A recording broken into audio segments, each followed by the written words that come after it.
مرحبا فيكم. اليوم معنا حلقة جديدة مع الاستشاري جراحة التجميل الدكتور أحمد الشريفة من بودكاست جلسة تجميل. اليوم رح نتناول موضوع كتير شيق كل النساء بتحبه، اللي هي عمليات التجميل الغير جراحية. حنحكي اليوم عن إجراءات بسيطة ما بتتطلب عمليات تخدير، بالعكس حتكون نتائجها كتير حلوة كتير واضحة وممكن تعمل لك تغيير بحياتك. مساء الخير دكتور. أهلا وسهلا. أهلين فيك دكتور. اليوم نحن حابين نحكي عن الإجراءات اللي ممكن هي بسيطة لكن تعمل تغيير وفرق كتير كبير، ممكن لكل سيدة أو لكل رجل حتى. ممكن هيك تحدثنا عن بعض الإجراءات البسيطة اللي تعمل هذا التغيير؟ بصي، أنا هقول لك حاجة. أولا، الإجراءات غير الجراحية مش معناها إنها بديل للجراحة. تمام. يمكن أنا مش بقول الكلام ده عشان أنا راجل جراح فمتحيز للمشرط، متحيز للجراحة، وده الباشن الحقيقي لأي جراح. أوكي. لكن هنقول إن هي إجراءات ممكن تصحح ديفوهات صغيرة لناس صغيرين في السن، ممكن يأجلوا إجراء الجراحة أو لمدة سنة سنتين.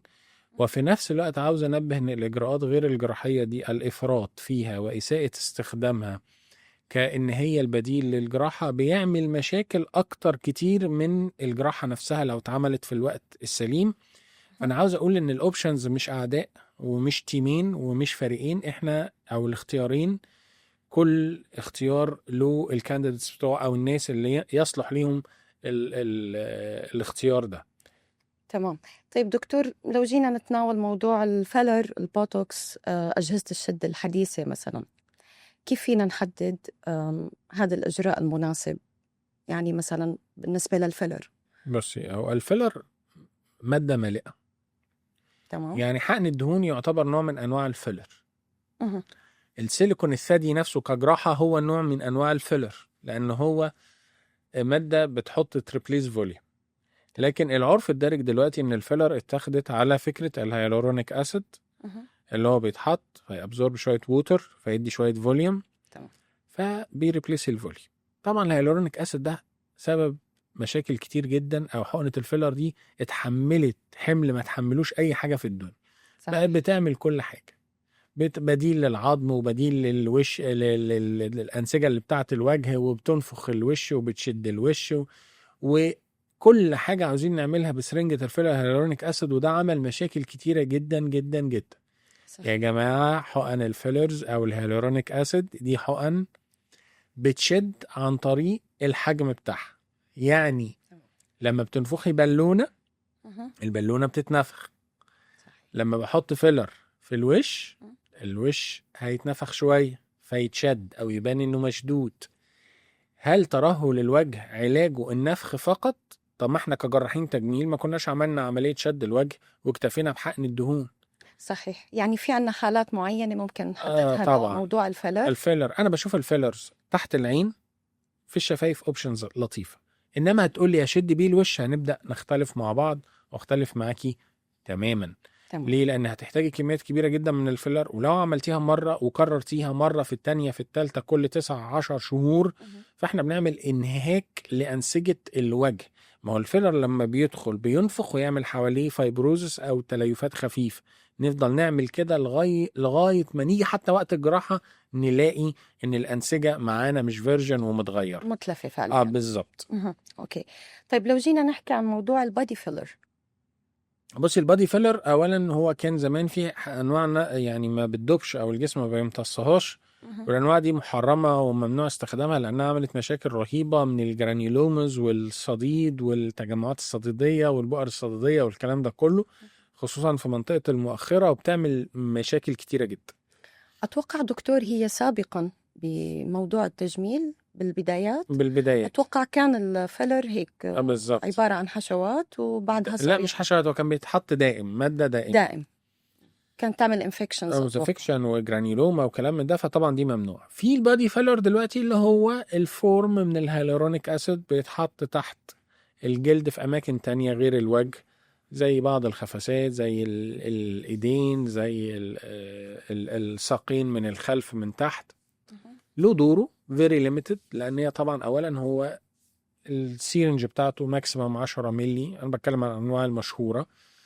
مش هتقاد فوليوم كبير قوي. ممكن لواحدة الديفكت اللي عندها صغير وهي وزنها سي مصر مناسب، خلينا نقول. ويعني وعندها مناسبة، وبعد كده خلال هم بيقولوا سنة سنتين ثلاثة، أنا بقول سنة سنة ونص ماكسيموم، وهتلاقي رايح.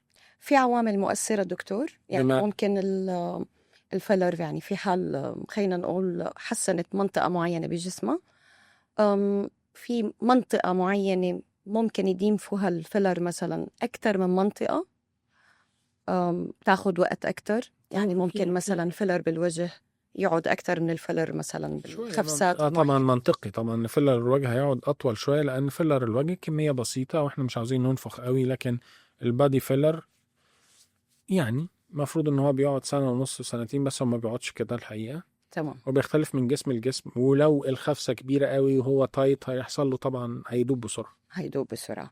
طيب دكتور، ممكن بس تحكي لنا عن أحدث التقنيات الغير جراحية؟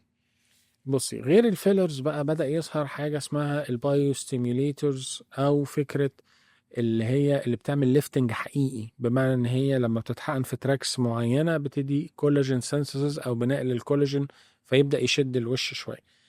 برضو very limited cases في candidates معينين وبعدد مرات معين، ولو الترهل كبير الجائي للديب بلين فيس اند نيك ليفت شدي وشك. تمام.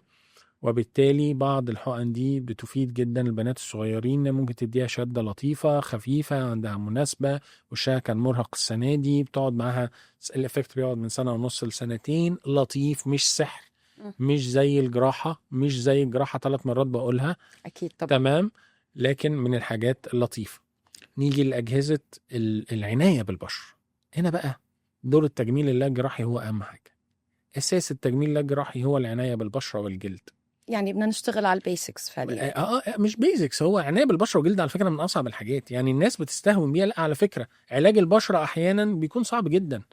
تمام. ومحتاج حد اكسبرت ويعرف يستخدم تولز معينة عشان ما يضرش البشرة. أكيد طبعا. زي مثلا الفراكشنال ليزر له وقت معين بس ابليتيف، يعني انت بتستخدميه علشان يشد البشرة، بس لازم تاخدي معاه داون تايم بتاعه طويل شوية. تمام. ويخض شوية تلاقي وشك أشهر وكلام من ده. صح. تيجي الأجهزة طبعا ما عادش حد ينفع في اللايف ستايل اللي احنا فيه ده ان احنا نستخدم حاجات ابليتيف طول الوقت.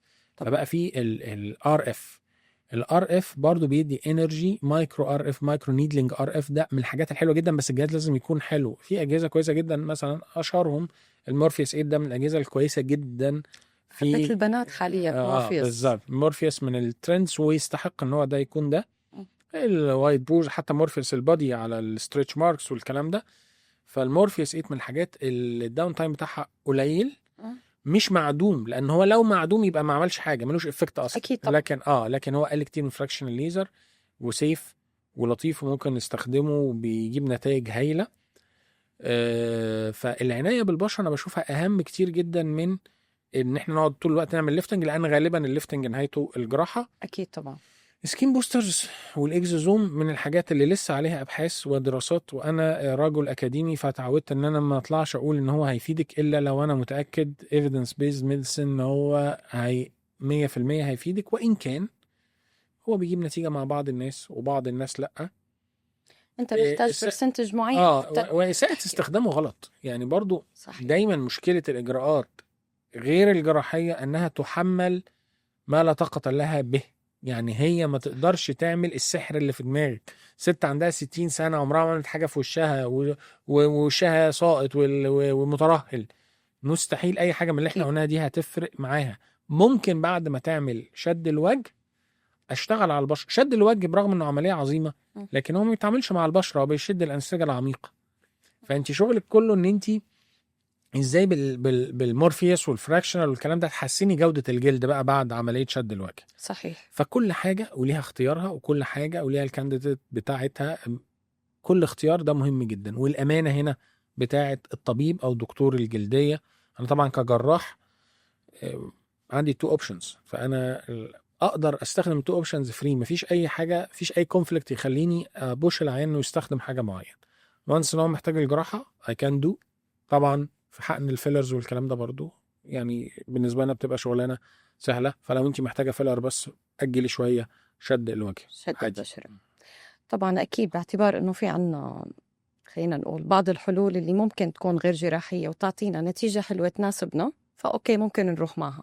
بس مثل ما حضرتك حكيت إنه أحياناً المفروض نحن نروح على الإجراء الجراحي لأنه ممكن بدنا نتيجة تناسبنا أكتر، وحضرتك أنت اللي بتحدد طبعاً بناء على اتفاق مع المريضة.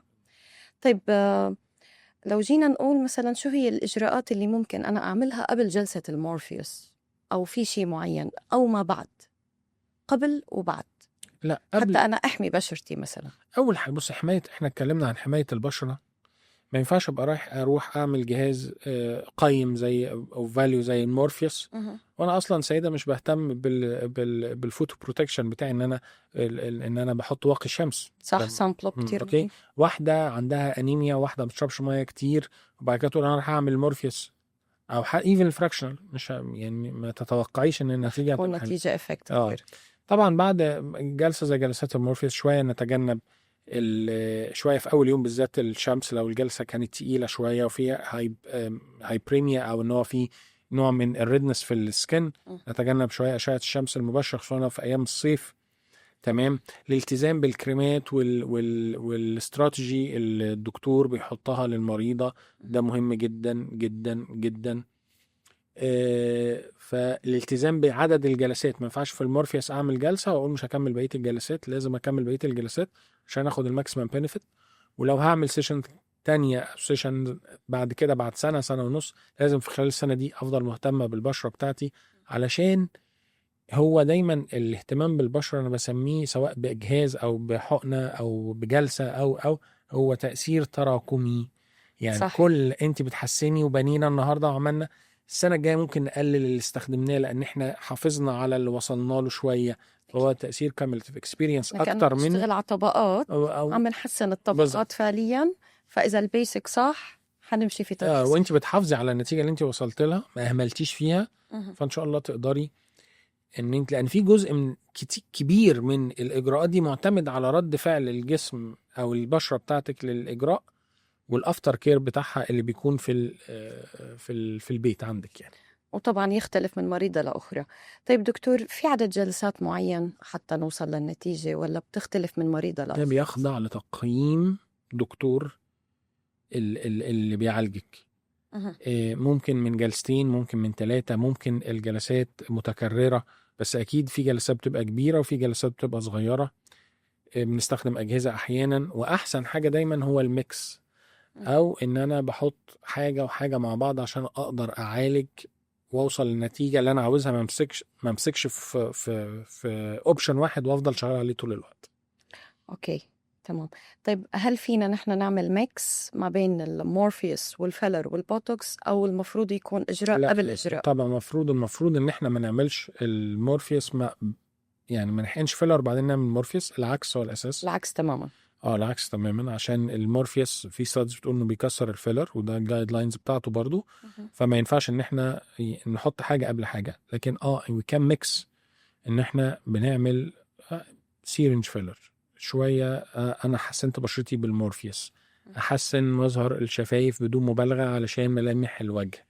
مفيش مشكله اعمل اندر اي، احط حاجه تحسن النيزو مثلا اللي هو تير ستراف جروف او النيزوليبيال جروف لاين.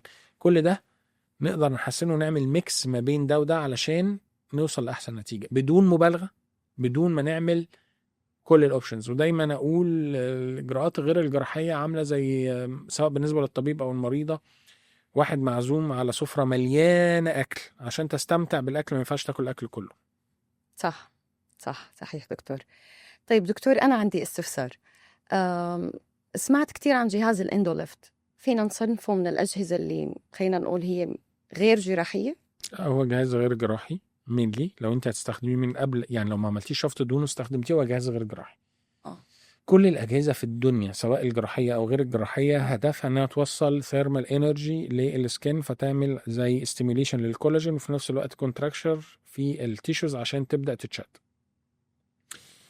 الاندوليفت من الأجهزة اللي بتديليفر ده عن طريق الليزر. خلاص. المورفيوس عن طريق الار اف. الاندوليفت جهاز لطيف، ولكن برضو لا تحمليه أكثر مما يستطيع. ما مش هيشد. لو هيفي تشيكس وكبيرة مش هيشدها، لو السقوط كبير مش هيشده.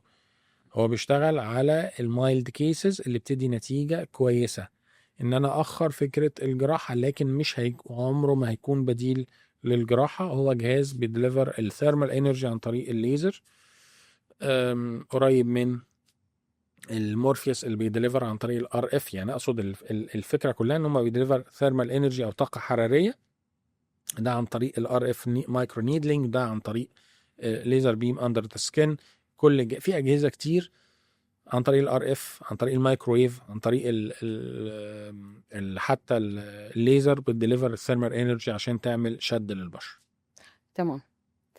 طيب دكتور، شكرا كتير لك، وكتير كانت حلقة حلوة وممتعة، وجاوبنا على كتير استفسارات بتهم كل امرأة وبتهم حتى كل رجل، لأنه دكتور بتوقع أنه ممكن حتى في رجال ممكن تستفيد من هاي الإجراءات، مش الموضوع دايما حكر على النساء. بالعكس، يمكن هامش التحرك في الرجال أحيانا بيكون أسهل من السيدة لأسباب كتير، لأن الرجل أحيانا ما بيكونش عاوز نتيجة مذهلة. صح، خصوصا بترضوا أكتر منها. شوية في الحتة دي، شوية بتقتنعوا أكتر. شكرا كتير دكتور، كتير انبسطت بالحلقة معك. كنا مع استشاري جراحة التجميل الدكتور أحمد الشريفة. وتذكري دائما مش لازم دائما تلجأ إلى الحل الجراحي، في عنا إجراءات غير جراحية ممكن تعطيكي نتيجة حلوة، وإن شاء الله نكون قدمنا لكم حلقة ممتعة وتكونوا انبسطتوا كتير معنا. شكرا كتير دكتور، يعطيك ألف عافية. شكرا. شكرا.